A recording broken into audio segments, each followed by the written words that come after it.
In this video, we will explore project procurement planning. Procurement.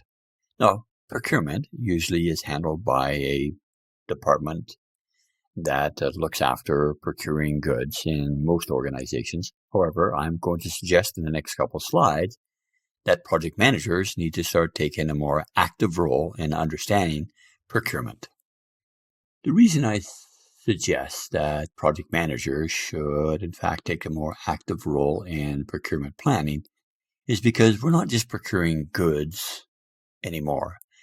We're actually procuring skills or talent or organizations that could perform tasks for us as part of our project. And the reason for this is quite simple, is that we often don't have those specialized skills within our organization. So we have to go and seek those skills from other organizations. And it means that we have to procure them. And it means we actually have to set up contracts with them and have some sort of idea of how they can actually achieve that. So we'll touch about a couple of different documents that we'd use to do procurement of resources. So let us explore some of the documents that are used in procurement. Okay. First of all, there's a request for information, an RFI. Request for information is when you don't really know what you want, but you know that you want something. So what you do is you come up with a little guideline and ask people to provide information about how you would actually achieve something and send it off to organizations that specialize in that. Let me give you a good example. Let's take project management, for example. Let's say that within your organization, you don't have any project management office, you don't have any special project management people there, but you have this very important project. What you do is you would send off a request for information because you have no idea what are the main components in project management, and you would send off a request for information for project management companies that provide that service that you then would get some idea of what components, what things need to take place in order for a project to be run successfully. So that's an idea where you use an RFI. A request for a quotation is basically when you know what you want and you can explicitly tell what you want, and you can send it out to different organizations, and they are fundamentally competing on price. As simple as that. Now, there is another RFQ. It's called a request for qualifications. The request for qualifications comes about when there may be literally thousands of organizations that would reply back to your request for proposal. And by law, anyone who replies back for a request for proposal has to be evaluated, has to be ranked, and has to be informed of what the ranking is as related to that request for proposal. That may take a huge amount of your time or your project team's time to go through that.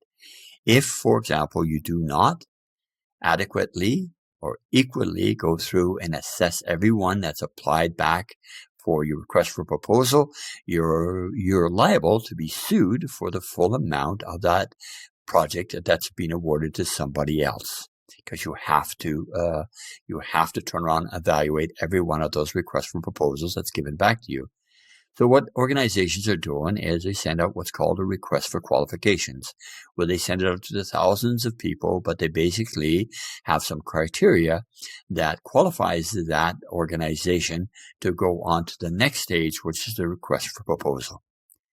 The request for proposal is basically a document you create that's asking for someone to provide a product or a service to you based on some criteria.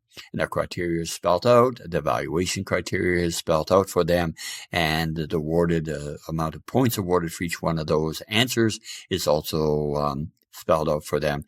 And that's given off to individuals or organizations where they actually reply back to that. And again, as an organization, you are compelled to actually evaluate each one of those in order to make an assessment, and you must let people know what they scored, and anyone has the right to have a review with you.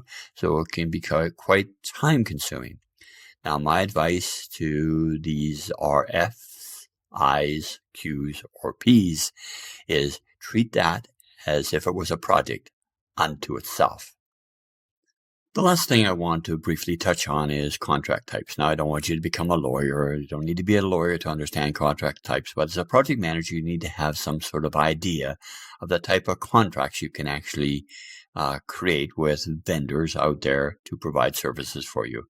One is fixed price, and it simply is for X amount of work, we're going to pay you Y number of dollars. Very simple, very efficient, very good for both parties, as long as the statement of work, the why they're going to pay that organization, is clearly defined. The cost reimbursement is basically the same idea, a statement of work agreed to by both yourself and the vendor out there, but it's basically a fixed amount plus any costs associated in them to deliver that statement of work.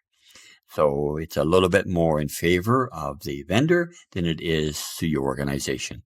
A time and materials is basically an open contract that says, we don't know how long it's going to take, but we can do the job, and we're going to charge you so much for our time and so much for everything that supports our time. That really does favor the vendor and doesn't necessarily favor the organization. So those are the three main types of contracts. Now there are variations and combinations of each one of those. You basically need to just get an understanding of that, because it'll probably be up to you to administer those contracts if indeed it's for skills or talent or resources. This is the end of this video. Up next is risk planning.